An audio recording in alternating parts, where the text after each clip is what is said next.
क्या रेलवे का सुनहरा सफर का जो दौर है वो खत्म होने वाला है?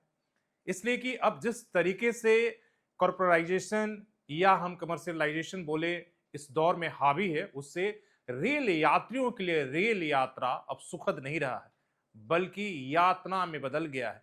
नर्क की तरह उन्हें टॉर्चर किया जा रहा है। और जब बात हम झारखंड की करेंगे और कोल्हान की, सीकेपी डिवीजन में जिस तरीके से बड़ी बड़ी ट्रेनें, जो एक्सप्रेस ट्रेनें थी, जो बरसों से एक तरीके से अपने समय पर चलने के लिए वो जानी जाती थी, शांत थी, लेकिन आज उन ट्रेनों को 1 घंटे के बदले 5-5 घंटे में समय लग रहा है यात्रा को कंप्लीट करने में। और सबसे बुरा हालात तो पैसेंजर ट्रेनों का, जो लोकल मेमू पैसेंजर ट्रेन है, उनकी हुई है। और कोरोना काल से जो ये सिलसिला शुरू है अब तक जारी है। कई ट्रेनें अभी भी बहाल नहीं है और सीकेपी डिवीजन में यहाँ जो रेलवे के तमाम बड़े अधिकारी हैं वो मौका ढूंढते हैं कि कब ट्रेनों को जो है रद्द कर देना है या किसी बहाने से लोकल ट्रेनों को बंद कर देना है, इससे कि उनकी पूरी प्राथमिकता गुड्स ट्रेनों को चलाकर ज्यादा से ज्यादा रेवेन्यू इकट्ठा करना है। इन वीडियोस को देखिए और तब आप जो हमारे यात्री हैं, पैसेंजर हैं, वो किस यातना से गुजर रहे हैं जब ट्रेन में सफर कर रहे हैं, तब हम आगे की बात करेंगे। 10:30 बजे के आसपास है तो आपका टाटा। कौन सा गाड़ी है? ये आपका बर्डे से टाटा करोगे मेमू। और इस रूट में मेमू हमेशा लेफ्ट है, चाहे आप टाटा बर्डे को लीजिए या गोवा टाटा लीजिए, हमेशा लेफ्ट है इसका। तो क्योंकि इससे पहले 2 आपका ट्रेन को पास किया गया इसी रूट में, एक था आपका गीतांजलि था और एक आपका अहमदाबाद हावड़ा सुपर फास्ट था, जिसके कारण इसको मतलब आपका रात खरसवा तक ठीक आता है और इसको डिसाइड कर दिया जाता महाली ग्रुप में जन आपका पास करने के चक्कर में। तो आज ये कितना लेट टाटा जा रही है? आज कम से कम 3 घंटा और हमेशा रहता है, ऐसा नहीं कि आज ऑलवेज लेट। मेमू का जो सीकेपी डिवीजन है इसमें हमेशा मेमू को मतलब लेट चलाया, अभी मतलब सुधार नहीं हुआ और मेरे को नहीं लगता सुधार होने वाला है। ट्रेन जो है वो काफ़ी आजकल लेट चल रही है, जिसकी वजह से बहुत सारे लोग का जो इम्पोर्टेंट काम है वो रुक जा रहा है। आप किस ट्रेन में आए? मैं तो आया हूँ इसमें ये थावे टाटा एक्सप्रेस में। ये कब पहुंचनी चाहिए थी टाटा? ये पहुँचने चाहिए थे सुबह टाटा 7 बजे। अभी क्या टाइम हो रहा है? अभी टाइम जो है वो करीब 1:16 हो रहा है। तो ये 6-7 घंटे। हाँ, अभी कुछ 6-7 घंटे के आसपास में। मैं सोनरेखा एक्सप्रेस से ट्रैवल किया, जो कि 7 बजे सुबह में पाटनली से बैठा और लगभग 1:30 बजे यहाँ पे मुझे आदितपुर में उतारा गया, जिसमें करीब 2 आवर डिले। तो ये समय धनबाद से टाटा, पाथरडी से टाटा कितना लगना चाहिए? Maximum 4 hour. कितना लगना चाहिए? 4 आवर। और लगा कितना आपको? लगा 7 घंटा। करीब ये आधा घंटे से ज़्यादा यहाँ आदित्यपुर में रुकी हुई है, जबकि टाटा 10 में पहुँचाने की है, लेकिन अभी 4 घंटा लेट चल रही है पैसेंजर। सर आप कहाँ से आ रहे हैं? मैं बड़बिल से टाटा जा रहा हूँ। टाटा से फिर? टाटा से फिर हमको धनबाद जाना था। सोनरेखा पकड़ना है। जी। तो ये ट्रेन रोज़ ऐसे ही लेट होती है क्या? रोज़ तो लेट ही चल रही है, पिछले बार भी आए थे तो करीबन 1 बजे पहुँच जाएगी। क्योंकि हम टाटा से सिनी गए थे, वहाँ पर जो सिनी बंगाली क्लब है उसका 100 साल पूरी हुई, तो वहाँ पर हम एक एग्जीबिशन में गए थे। वहाँ से मेरे को लौटना था 9:30 की यही वाला बरबिल ट्रेन, बरबिल पैसेंजर। तो और ये पहुँचने वाला थे 10:10 में टाटा स्टेशन। उसके बाद 10:30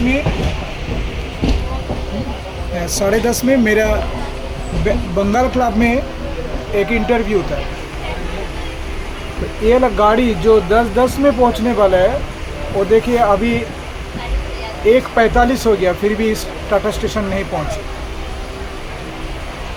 तो एक पैसेंजर गाड़ी अगर डेली ऐसा 3-3.5 घंटा लेट करेंगे तो आम पब्लिक का कितना जो डिस्टर्ब होता है, वो तो जो स्टेशन प्रबंधक है वो लोग, उनको तो सब कुछ पता रहते हुए भी वो लोग कुछ नहीं करते। और इसका मेन कारण है देखिए, जैसे सिनी से काहे लेट होता है, वहाँ पर जितने मालगाड़ी लोगों को जो पैसा लेके लोग पहले छोड़ देते हैं, वो पैसेंजर को रोक के ना बाकी सब गाड़ी पास कराते हैं, मालगाड़ी पूरा पास करा के ये लोग ऐसे, इसमें उनका जो कमाई का जरिया, ये कमाई का माने जरिया के लिए अभी जो आम पब्लिक को पूरा डिस्टर्ब होते जा रहा है। तो जैसा आप देख रहे हैं कि किस तरीके से यात्री जो है ये बता रहे हैं कि उनकी यात्रा 1 घंटे की यात्रा कई घंटे में बदल जा रहा है। कोई कॉलेज जाने वाला था, किसी को नौकरी का अपॉइंटमेंट था, कोई जो है रोज ड्यूटी पकड़ने वाला था, लेकिन इस ट्रेनों का विलंब जो अभी तक बरसों से एक भरोसामंद साथी रहा है, ये ट्रेन की यात्रा आज वही सबसे बड़ा एक तरीके से उनके लिए जो है मुश्किलें पैदा कर रहा है हर तरह से। यहाँ के कुल्हान के जो मजदूर यहाँ शहर में काम करने के लिए आते थे, वो चाईबासा, बड़बिल, चकुलिया, घाटशिला, वो लाखों मजदूर जो है पिछले 3 सालों से जिस तरीके से लोकल ट्रेनों का टाइमिंग बदल गया है या उसे रद्द कर दिया जा रहा है या टाइमिंग इतना लग जा रहा है कि उनके जाने में ही आधा दिन निकल जा रहा है, तो ड्यूटी कब करेंगे या सब्जी या भाजी कब वो बेचेंगे, कब फिर घर वापस आएंगे, इसके चलते उन्होंने आना छोड़ दिया है। जब वो 10 रुपये में 100 किलोमीटर की यात्रा या तय कर लेते थे, लेकिन आज उस यात्रा के लिए उन्हें प्राइवेट टैक्सी या बस से यात्रा करना पड़ रहा है और उसके लिए सैकड़ों रुपए उन्हें देना पड़ रहा है। वैसे में वो घर बैठना मुनासिब समझ रहे हैं, बल्कि यात्रा करना नहीं। लेकिन ये पूरे जो संकट आया, ये दौर आया, क्या किस लिए आया?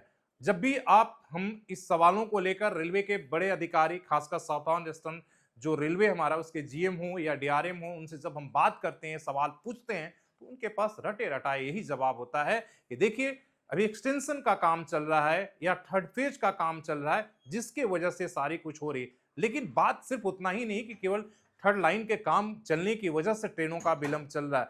पहले भी तो इस जितनी ट्रेनें थी वो चल रही थी, लेकिन कभी भी जो पैसेंजर ट्रेनों थी उनकी हालात ऐसे इतने खराब नहीं हुए थे। लेकिन अभी क्या है कि पैसेंजर ट्रेनों या जो एक्सप्रेस ट्रेन थी, जो लाइन उनके लिए डेडिकेटेड था, अब उस पर गुड्स ट्रेन चलाए जा रहे हैं। ऐसा कहा जा रहा है कि भाई एक तरीके से गुड्स ट्रेनों से ज्यादा रेवेन्यू आता है और डिवीजन का एक तरीके से फोकस अपने रेवेन्यू कमाने को लेकर है। यात्री अगर त्रस्त हैं तो हैं, अगर वो यात्रा उनके लिए यात्रा करना है तो है, उसकी चिंता कौन करता है? इस देश में आम आदमी की चिंता कौन करता है? और इसी नीति पर कहीं ना कहीं रेलवे चल रहा। माननीय रेल मंत्री से इसलिए सवाल और विनम्र आग्रह भी है कि क्या झारखंड के जो यात्री हैं, कुल्हान के यात्री, वो रेलवे की प्राथमिकता नहीं है, वो इस देश के नागरिक नहीं है, या उन्हें जो है समय पर यात्रा करने का हक नहीं है?